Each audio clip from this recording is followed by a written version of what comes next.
자, 오늘도 숨을 쉬기가 좀 답답하죠. 기온이 오르니까 어김없이 미세먼지가 기승을 부렸어요. 정부는 이런 미세먼지를 잡기 위한 대책을 수립하기 위해서 소위 미세먼지 추경까지 편성하기로 했는데요.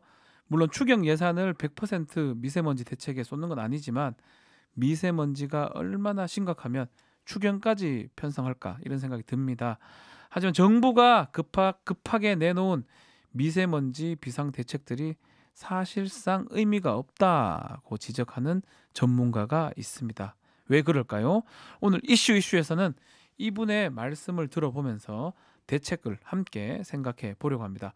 1988년부터 미세먼지를 연구해왔고 현재 환경운동연합 공동대표를 맡고 있는 아주대학교 예방의학과 장재영 교수 스튜디오에 모셨습니다. 안녕하십니까? 네, 안녕하세요. 자, 혹시 보셨는지 모르겠는데요. 미세먼지 때문에 불안하다라고 현재 우리 국민의 82%가 이런 생각을 하고 있고 또 공기가 안 좋다라는 인식이 6년 사이에 2배로 높아졌다. 이런 결과가 있는데요. 우리가 지금 마시는 공기가 해마다 지금 안 좋아지는 겁니까? 네, 지금 말씀하신 미세먼지 기준으로 보면 이제 국민들이 불안하신 거는 굉장히 높아졌는데 뭐 정부의 측정 자료라든지 여러 연구자들의 측정 자료에 의하면 오히려 미세먼지 농도는 줄고 있고 오히려 이제 오존이라는 게 있어요. 그거는 오히려 계속 늘고 있습니다. 오존은 늘고 있는데 먼지는 줄고 있다. 이 1988년도 올림픽 아닙니까? 네. 그때부터 연구를 하셨습니까? 실제로는 85년. 아, 더 빨리. 자, 그러면 그 88년도 그때하고 지금하고 한 30년 차이 나는데 비교하면 어때요? 지금 젊은 분들은 이제 그때 기억을 못하지만 나이 드신 분들은 아마 기억하실 텐데. 저도 뭐 밖에 나가면 뭐 와이셔츠가 새카매졌다든지 또 그랬어요. 대도시 이제 농촌에서 오시면은 막 어지럽고 구토난다든가 뭐 이런 증상들. 그리고 뭐 농작물들이 이제 공장 근처에 있는 게 타 죽고 뭐 이랬기 때문에 오염은 굉장히 심했죠. 그래서 올림픽을 과연 할 수 있나 뭐 이런 의문도 막 제기를 했었으니까요. 공기가 훨씬 안 좋았다는 겁니까? 그렇죠. 굉장히 안 좋았죠. 그때 세계 거의 최고로 나쁜 수준이었으니까. 제가 기억난 거 이거 뭐 이게 방송이 조금 그런데 코딱지가 항상 새까맸던 것 같아요. 그렇죠. 얼굴도 새까맣고.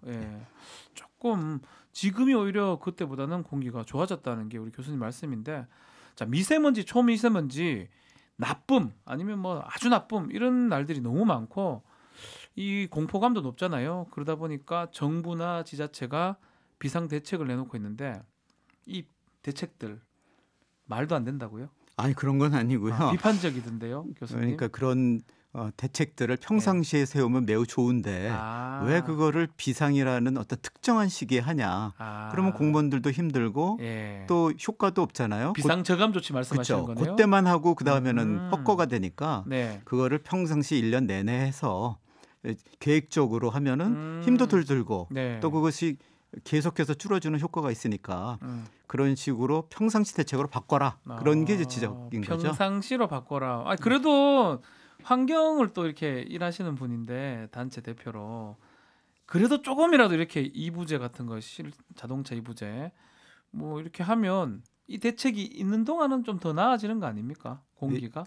근데 이제 고농도 오염이 발생했을 때는 기상 상황이 굉장히 나쁜 때였기 때문에 그런 이제 노력에 비하면 효과가 안 나와요. 그래서 이제 시민들이 실천하는 거는 자동차를 안 타든가 이런 건 굉장히 아름다운 거지만 정부가 이거를 조직적으로 이제 행정력을 동원해서 할 경우에는 그 효과가 없기 때문에 오히려 시민들한테도 회의적이 되고 또 여러 가지 행정적 낭비, 예산 낭비가 있기 때문에 이제 그런 고농도 대책에 치중하지 마라. 그리고 그 고농도가 실제로 매우 위험하면 모르겠는데 그런 건 아니거든요. 아무 효과가 없다는 거예요, 또?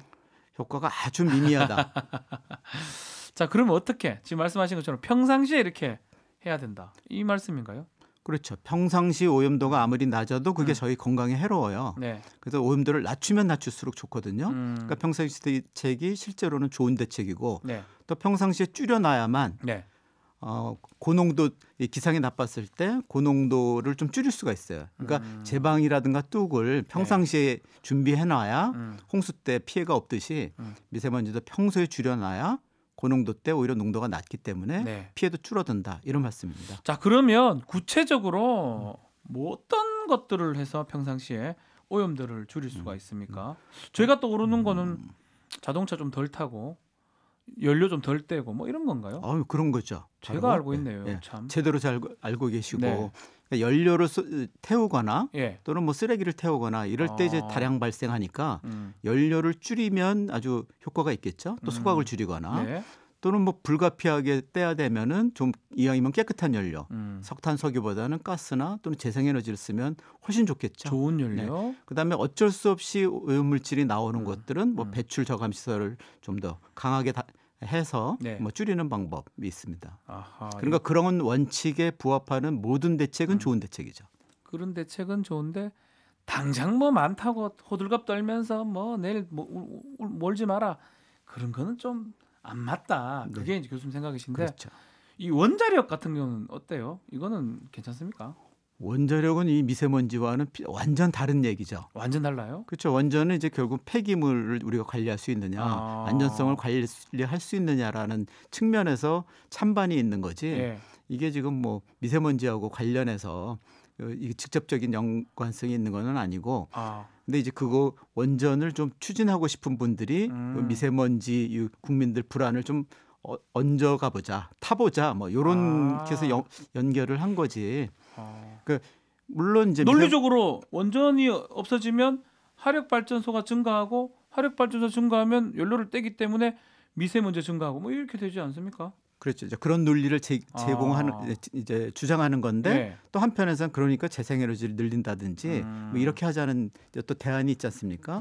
근데 이제 우리나라 같은 경우는 원전 의존율은 매우 높고 네. 재생에너지의 활용 비율은 전 세계에서 거의 최하위거든요. 아주 낮죠. 그래서 그 균형을 좀 잡아야 되는 거죠. 그러니까 오히려 원전은 좀 감소를 시키고 네. 재생에너지를 늘려야 되는 게 맞는 방향이고 그러면 석탄 발전소 줄이는 거는 사실은 양쪽에서 다 이해관계가 맞기 때문에 일단은 석탄 발전 줄이자는 것부터 공감대를 만들어서 진행하는 게 훨씬 더 효과적이겠죠. 네, 자 말씀 듣고 보니까 내일도 미세먼지가 안 좋다고 하거든요.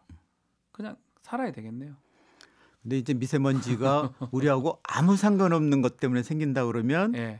모르겠는데 이게 우리 생활, 소비, 뭐 생산, 뭐 난방 이거하고 다 직결돼 있기 때문에 그러니까 당장 어떻게 할 방법은 없다는 거네요. 있죠. 모든 걸 문명을 스톱시키면. 근데 그게 안 되잖아요. 지금 그 안 되니까 우리는 내일보다는 진짜 그 내일 미래를 보면서 지금부터라도 준비를 해라는 거네요. 아니 조금씩 계속해서. 조금씩. 그게 모든 나라가 또 했던 방법입니다. 우리도 그렇게 하는 게 어쩌면 가장 좋은 방법이다. 그게 오히려 가장 빠른 방법이고요. 다시 한 번 더 물어볼게요. 비상저감 조치 이런 거는 큰 효과가 없다는 거죠. 거기에 쓸 재원이라든지 행정력을 평상시 오염물질을 감시하고 줄이고 이런 또 비용도 그런 데 쓰라 이런 거죠. 차라리 네 알겠습니다. 수요일에 마련하는 이슈 미세먼지 전문가인 아주대 예방의학과 장지영 교수님 스튜디오에서 함께 하고 있습니다. 자, 이 교수님 그 미세먼지 얘기하면서 우리 국내 요인은 우리 3부에서 조금 얘기를 했지만 그래도 가장 많이 거론되는 게 이웃나라 중국 아니겠습니까? 네, 그렇습니다. 그러니까 서쪽에서 우리 쪽으로 미세먼지가 이제 날아오니까 교수님은 이 중국 요인은 어느 정도 된다고 보십니까? 이제 굉장히 단정적 주장은 많은데 놀랍게도 하여튼 학술적 근거가 굉장히 부족한데 저는 이렇게 말씀드리고 싶습니다. 우리 오염물질을 미세먼지 원인을 감축하는 거를 효과가 없다라고 얘기할 정도는 아니다. 그러니까 아무리 많아도 우리 거를 줄여야만 하는 당위를 해칠 수 없는 그런 수준이라고 보고 있고요. 이런 게 이제 연구들이 많이 나와야만 이제 판단을 할 수가 있는데 지금 신뢰성 있는 학술적 자료가 굉장히 적습니다. 우리 청취자분들도 0038번님, 7220번님 이 문제를 가장 말씀 많이 하거든요. 중국에 제대로 대응하고 있느냐, 중국 문제 먼저 해결하라. 이 말씀이 아직까지 학술적으로 아니면 과학적으로는 검증이 안 됐다는 거네요. 굉장히 적고 오히려 중국 쪽 학술 논문들은 오히려 많아요. 그러니까 우리는 뭐 이렇게 반박할 수 있는 그런 자료들이 의외로 없는데 중국도 영향을 상당 부분 인정하고 있거든요. 근데 이제 단지 뭐 연평균으로 따지면 이제 한 뭐 몇 퍼센트 될 것이다. 이렇게 얘기는 하는데 우리나라처럼 오늘 몇 프로다 이런 얘기는 아무도 안 하죠. 그거는 굉장히 좀 용감하고 무모한 주장이기 때문에. 근데 뭐 계속 환경부나 정부에서는 미세먼지의 상당 부분이 중국산이다 이렇게 얘기도 하고 또 사진 같은 거 보면 그 요새 위성 사진도 어플에서 보입니다. 보면 중국하고 빨간색으로 중국에서 우리로 넘어오는 모습이 보이거든요. 그런 거 보면 또 중국에서 오는 것 같기도 하고 그런데 어떻습니까? 미세먼지가 새빨갈 리는 없겠죠. 그러니까 그건 인공위성 사진은 아니라는 걸 금방 아실 수가 있고 결국은 컴퓨터 그래픽으로 이제 처리된 거고요. 이제 물론 정부에서 그러니까 환경부 뭐 구체적으로 얘기하면 국립환경과학원이라는 곳에서 뭐 중국발이 한 80%다, 70%다 이런 얘기는 많이는 했지만 그거는 그냥 보도 자료에 불과합니다. 말씀하신 것처럼 국립환경과학원을 말씀하신 것 같은데요. 지난주에 미세먼지 원인 규명을 위해서 항공 관측하고 또 중국 원인을 찾겠다라고 이제 뭐 중형 항공기를 외부에 공개를 했습니다. 못 찾을 것 같다는 생각이십니까? 더 재밌는 거는 말씀해 주십시오. 지금 이런 원인을 규명하겠다고 그러는데 근데 중국 탓이라고 국립환경과원이 주장을 해온 거는 5년이 넘었거든요. 그러면 옛날에는 무엇을 근거로 그렇게 강력하게 그리고 단정적으로 주장을 했는지 과학적 근거가 쌓인 다음에 그런 얘기를 해야 외교적인 갈등도 안 생기는데 일단 답을 정해놓고 그 다음에 그거를 과학적으로 한번 조사해보겠다. 근데 실제로는 지금 수백억을 아마 쓴 것 같은데 돈을요? 논문이라도 변변하게 나온 게 없기 때문에 이건 굉장히 미스테리한 일이다 이런 생각입니다. 자, 민희로 한춘식 님도 좀 말씀을 하고 있는데요. 서풍만 불면 미세먼지가 나빠지는 심각한 수준인데 그러면 중국 영향이 크지 않느냐. 그러니까 많은 사람들이 저하고 비슷하게 생각하거든요. 이것도 좀 잘못된 겁니까? 얘기하기가 좀 많이 길어질 수도 있는데 서풍이라는 것도 굉장히 복잡해요. 한 방향으로만 쭉 부는 바람이 아니고 막 이리저리 섞이고 왔다 갔다 하는 그런 부분도 있고 또 서풍이 불면 일단 서해 영향도 받잖아요. 우리는 그 서해 바다의 영향을 전혀 생각 안 하는데 거기서 이제 안개가 온다든지 이런 것도 또 영향도 있을 수도 있고 또 서풍이 불 때 기상이 공기가 정체되는 그런 상황도 있거든요.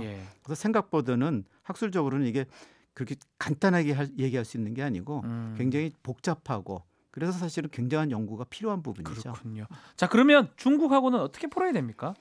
결국은 이제 이 공기가 섞이고 그 섞인 공기가 우리의 기본 질을 결정하기 때문에 그런 부분에는 중국의 영향이 굉장히 클 것이고 그걸 우리가 추궁할 수는 있을 거예요. 그리고 또 한편으로는 우리 생각을 우리가 오염시킨 이 공기가 우리만이 아니라 이웃에도 악영향을 준다. 그러니까 우리가 함께 노력하자라는 이런 마음으로 해야 이게 좀 풀리지. 네가 나한테 얼마를 해줬어. 이걸 따지는 식으로 하면 이건 풀리기가 굉장히 어렵게 돼 있습니다. 참 저도 계속 중국이 저랬다고 아주 기분 나쁘게 생각했는데 그러지 말고 같이 풀어나가자 이런 생각이 오히려 맞다는 게 교수님 생각이시네요. 그러면 이제 중국도 상당 부분 자기네가 영향을 더 준 거를 인정을 할 겁니다. 그러니까 결국 우리가 미세먼지 나쁜 이런 날에는 마스크 하는 거 그런 거 쓰는 거 방법밖에 없다고 하는데 교수님은 또 마스크 이것도 왜 쓰냐 또 이렇게 말씀하시네요. 그건 이제 제 얘기가 아니고 외국의 이제 그 여러 가지 학술 논문이나 또는 정부기관 또는 학회에서 그런 얘기를 하고 있어요. 이런 마스크를 쓸 때 숨쉬기가 굉장히 불편하고 그렇기 때문에 그 부작용에 대해서 이제 주의해라.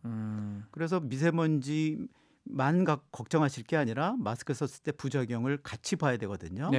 그래서 어느 쪽이 더 불편하신지를 보고 개인적 선택을 하는 거지 정부가 이렇게 강요하듯이 또 언론이 이렇게 좀 약간 공포를 조장하듯이 쓰라고 하는 부분은 이거는 좀 잘못된 거죠. 저 같은 경우도 아침에 이제 미세먼지를 검색을 한 다음에 뭐 노란색 이상이 되면 빨간색이 되면 마스크를 쓰고 옵니다. 아이들한테도 그걸 제공을 하고 몇 번 넘어질 뻔했어요. 안경에 김이 서려가지고. 그래서 저도 이 마스크 쓰다가 어디 다 크게 다치겠다 생각도 한 적이 있거든요. 그러니까 좀 일단 정부에서는 이 추경 그 미세먼지 추경을 해가지고 국민들한테 마스크 나눠준다 하는데 이 정책도 어떻게 봐야 됩니까? 마스크 회사가 매우 좋아할 정책이라고 보여지죠. 그렇군요. 그리고 오히려 그 마스크를 써서 이 질환이 있는 분들은 이제 숨쉬기가 또 힘들어지면 부작용일 수도 있기 때문에 외국에서는 그런 마스크 쓸 때 의사하고 상담하라고 할 정도니까 이제 불편함이 느끼시면은 그때는 벗는 게 차라리 좋다. 예. 아하. 그 마스크 다른 나라도 뭐 일본 보니까 마스크를 많이 쓰는 것 같던데요. 다른 나라는 어떻습니까? 일본이 마스크를 많이 쓰는 거는 이제 본인이 어떤 감기라든지 이런 게 있을 때 남한테 피해를 안 주려고 쓰는 거고, 또 하나는 일본은 지금 미세먼지가 우리 절반인데 왜 쓰겠어요? 삼남은 꽃가루들이 굉장히 또 이 문제를 많이 일으켜요. 예. 그래서 꽃가루 때문에 많이 쓰죠, 거기. 꽃가루 때문에 쓰는 거지 이게 뭐 미세먼지나 다른 공기 요인이 아니라는 거예요. 전 세계에서 우리나라만 아마 이렇게 마스크를 정부가 공식적으로 권하고 있고요. 다른 나라는 없습니다. 이제 싱가포르라는 곳에 선언적 규정만 있어요. 그러니까 그런 오염이 발생하지 않을 때인데 뭐 150이 넘을 때, 250이 넘을 때 권유한다 이런 정도가 있는데 싱가포르는 그렇게 오염이 높아지는 적이 없거든요. 그러니까 실질적으로 아마 전 세계에서 대국민 정부만, 환경부만 마스크를 권유하고 있을 거로 보입니다. 방독면 쓰면 어때요? 방독면은 숨쉬기가 더 힘드시기 때문에 그거는 아예 쓰면 안 된다라고 하고 있어요. 아유, 그렇습니까? 불편하면 벗어라 이렇게 얘기를 하는데 외국의 학회나 정부에서 특히 임산부라든지 그 호흡기 질환, 심장 질환 있는 분들은 그런 방독면은 쓰면 안 된다라고 얘기하죠. 절대 쓰지 마세요 이러죠. 마스크도 문제가 있다라는 거네요. 자, 2031번님 마스크 쓰레기도 엄청나겠네요라고 하네요. 그렇죠. 마스크가 지금 수억 개가 어마어마한 분량이 나오고 있고 제 가방에 5개 있어요 지금. 그거는 재활용도 안 되는데 정부가 재사용도 하지 말라고 그러잖아요. 그렇죠. 결국은 다 수거할 수밖에 없죠. 그럼 그게 결국은 다 미세먼지로 돌아오게 되죠. 자, 정부에서는 지금 중국하고 인공 강우 실험 올해 안에 하겠다라고 하면서 야외에 공기청정기도 설치하겠다고 했는데 이런 정책도 좀 지금 웃고 계시는데 뭐 효과가 없다는 그런 뜻인가요 혹시? 그러니까 이제 환경부는 오염물질 배출원에 관리하는 곳이고 배출원에서 막아야 이게 효과가 있는 것이거든요. 그러니까 이제 야외 이런 청정기나 인공광우 같은 경우는 약간 이제 보여주기식이 있고, 그러니까 아마 정부도 굉장히 시범적으로 한번 해보겠다는 거지 이걸 대책으로 진지하게 생각은 안 했을 겁니다. 그리고 지금 오염물질을 줄이면 다행히 좋은 소식이 2017년, 18년에 좀 줄었어요. 오염물질 감축 노력을 이 문재인 정부가 하면서 그 줄었거든요. 그러니까 그런 정책을 좀 굳건하게 밀고 나가면서 국민들하고 소통하고 국민들이 좀 미세먼지 줄이기 위한 에너지 절약이라든가 이런 거 동참해 주시면 또 기업이 협조해 주면 될 수 있다. 이렇게 하는 게 좋지. 이런 보여주기식은 좀 지양하는 게 좋다고 봅니다. 또 국민들이 막 뭐라 하니까 또 정부도 어쩔 수 없이 이렇게 발표하나 보다. 그렇죠. 이제 그런 측면을 이제 이해를 못하는 건 아닌데 또 한편으로는 이게 희해가 된다고 그러나요? 이러니까 그런 부분은 좀 신중하게 하시는 게 좋겠다. 제가 한번 정리해 볼까요? 뭐 일단은 조금 연료 사용을 좀 줄이고 자동차 운전하는 것도 많이 줄이고 미세먼지 좀 있더라도 마스크 없이 또벅또벅 걸어 다니라고 그 말씀 맞나요? 그렇고 그런 분들이 좀 살기 좋은 세상, 그러니까 대중교통을 이용하는 분들이 좀 더 편한 세상, 그다음에 오염물질을 줄이기 위해서 노력하는 사람이나 기업들은 좀 더 좋은 세상이 사회 시스템이 되면 되는데 지금은 뭐 대중교통 이용하면 오히려 더 힘들잖아요. 그렇죠. 그런 건 잘못된 거죠. 맞습니다. 그래서 그 사회를 좀 바꿔주시면 좋겠다. 알겠습니다. 자, 귀한 시간 또 말씀 나눠주신 분은 환경운동연합 공동대표를 맡고 있는 아주대학교 예방의학과 장재은 교수였습니다. 감사합니다. 네, 감사합니다. 박지훈의 세계는 그리고 우리는 박지훈의 세계는 그리고 우리는 모두를 위한 쉽고 맛있는 시사 MBC가 드리는 저녁 시사 세계는 그리고 우리는 평일 저녁 6시부터 8시까지 박지훈